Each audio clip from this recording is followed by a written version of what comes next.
Salam sejahtera Malaysia, terima kasih kerana menonton video-video dalam channel ini. Sebelum kita mula, jangan lupa untuk tekan tombol subscribe, share, like dan komen.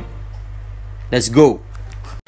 Salam sejahtera dan salam perpaduan kepada seluruh rakyat Malaysia. Berita seterusnya bertajuk Anwar jumpa KJ, pakar ekonomi bincang hala tuju ekonomi. Berita penuh, Perdana Menteri Anwar Ibrahim mengadakan perjumpaan dengan bekas Menteri Kesihatan Khairy Jamaluddin, ahli ekonomi serta pakar industri petang tadi untuk membincangkan hala tuju ekonomi negara. Tidak dapat dipastikan peranan yang dimainkan Khairy dalam pertemuan itu. Khairy dipecat oleh UMNO pada akhir Januari yang dilihat sebagai langkah menyingkirkan pengkritik Presiden Parti Ahmad Zahid Hamidi. Naib Presiden UMNO Johari Ghani yang sebelum ini menjadi Menteri Keuangan II semasa pentadbiran bekas Perdana Menteri Najib Razak turut hadir. Dalam hantaran di Instagram, Anwar berkata pertemuan itu adalah sebahagian daripada usaha berterusan kerajaan untuk mencari idea dan pandangan daripada semua lapisan masyarakat mengenai ekonomi negara. Perbincangan turut menyentuh bidang pertumbuhan baharu dan kaedah untuk memperkukuh ekosistem pelaburan. Segala pandangan yang dikongsikan pastinya akan digunakan untuk membentuk naratif ekonomi madani yang sedang dirangka bagi mencorak hala tuju ekonomi negara dalam tempoh jangka masa sederhana dan panjang, katanya. Pada Isnin, Anwar berkata naratif ekonomi madani akan dilancarkan pada Ogos sebagai panduan untuk hala tuju ekonomi negara yang lebih jelas. Individu lain yang menghadiri mesyuarat itu ialah pengurusi Institut Penyelidikan Ekonomi Malaysia MIER Muhammad Effendi Norwawawi, pakar ekonomi Dr. Nung Sari Ahmad Radhi, pengarah Institut Pembangunan dan Kemajuan Inklusif Malaysia Universiti Kebangsaan Malaysia Nur Azlan Ghazali, Ketua Setiausaha Khazanah Johan Mohamud Meriken dan Ketua Setiausaha Kementerian Ekonomi Nur Azmi Diron. Anwar menambah, pakar ekonomi yang hadir pada mesyuarat hari ini bersetuju bahawa kerajaan mempunyai masa yang terhad untuk mengatasi cabaran yang membelenggu ekonomi negara bagi mengembalikan Malaysia ke landasan yang betul. Saya faham, sebarang reformasi atau pembaharuan memerlukan disiplin dan kesabaran. Ia juga memerlukan keyakinan serta keberanian untuk melakukan perkara yang baharu dan membuat keputusan yang berat untuk kepentingan rakyat dan negara.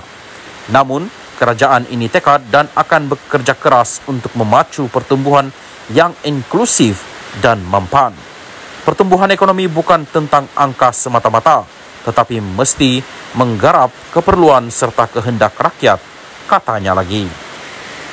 Salam sejahtera dan salam perpaduan kepada seluruh rakyat Malaysia. Berita panas malam ini bertajuk Dakwaan aset UMNO RM100 bilion hilang.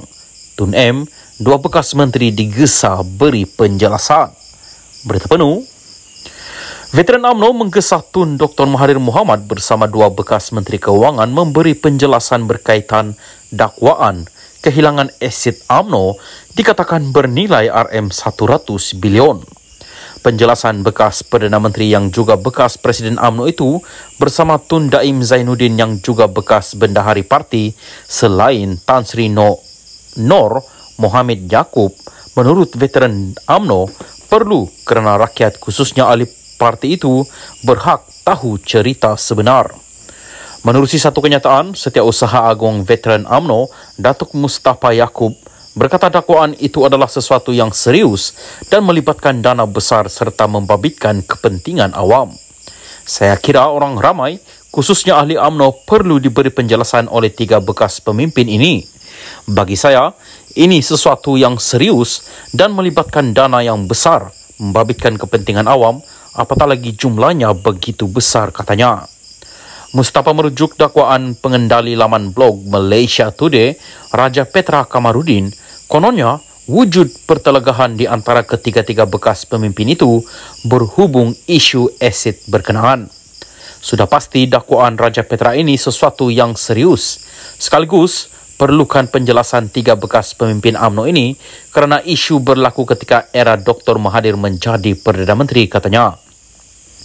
Dr. Mahathir menjadi Perdana Menteri keempat dan paling lama berkhidmat bermula 16 Julai 1981 sehingga 31 Oktober 2003. Bagaimanapun, pada 2016, beliau muncul kembali berpolitik apabila menubuhkan Bersatu dan menandingi Barisan Nasional BN. Pada 2018, dalam satu kejutan politik, Bersatu bersama parti-parti sekutunya melalui gabungan Pakatan Harapan PH memenangi pilihan raya umum ke-14 dan pada usia 93 tahun, Dr. Mahathir kembali menarjui negara sebagai Perdana Menteri ke-7. Daim pula menjadi Bendahari Agung UMNO antara 1984 hingga 1999 dan juga Bendahari BN.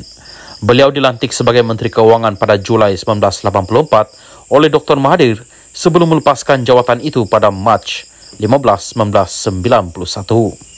Pada 1998, Daim kembali sebagai Menteri Tugas-Tugas Khas bagi menangani krisis ekonomi negara yang semakin memuncak.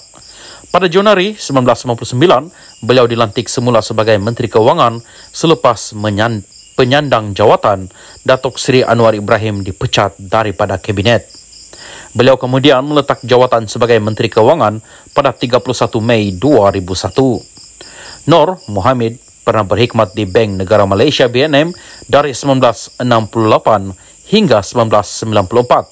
Sebelum dilantik oleh Dr. Mahathir sebagai anggota jawatan kuasa kecil menangani krisis ekonomi negara pada 1998. Pada Mei 15, 2000, beliau dilantik sebagai penasihat khas ekonomi kepada Perdana Menteri dan 2 tahun kemudian dilantik sebagai pengarah Khazanah Nasional sebelum menjadi senator dan dilantik menjadi Menteri Keuangan 2 dari 2004 hingga 9 April 2009. Nur Mohammed bertanding pilihan raya umum 2008 atas tiket Barisan Nasional BN dan menang di kerusi Parlimen Tasik Glugo. Sesulan penstrukturan semula Kabinet pada April 2009, beliau dilantik Menteri di Jabatan Perdana Menteri menerajui unit perancang ekonomi dan unit kerjasama awam dan swasta sehingga 2013. Sementara itu, Mustafa berkata, pihak berkuasa berkaitan lain khususnya Suruhanjaya Pencegahan Rasuah Malaysia SPRM juga wajar menyiasat dakwaan sama kerana ia satu tuduhan yang serius. Saya kira ada baiknya jika pihak berkuasa menyiasat dakwaan ini. Jika dakwaan benar, ini bukan satu perkara biasa kerana jumlah nilai asid begitu banyak, katanya. Katanya lagi, isu asid UMNO pernah dibangkitkan ketika Datuk Seri Najib Razak menjadi Perdana Menteri dan juga Presiden UMNO, namun tiada pembongkaran lanjut dibuat. Cerita kehilangan harta UMNO ini telah menjadi rahsia umum sekian lama. Ahli UMNO ternanti-nanti untuk mendapat jawapannya. Semasa Najib menjadi Presiden UMNO dan Perdana Menteri sebelum ini, ada usaha untuk membongkar rahsia di sebalik kehilangan harta UMNO itu. Tetapi Najib tidak bersetuju atas dasar pri kemanusiaan, katanya.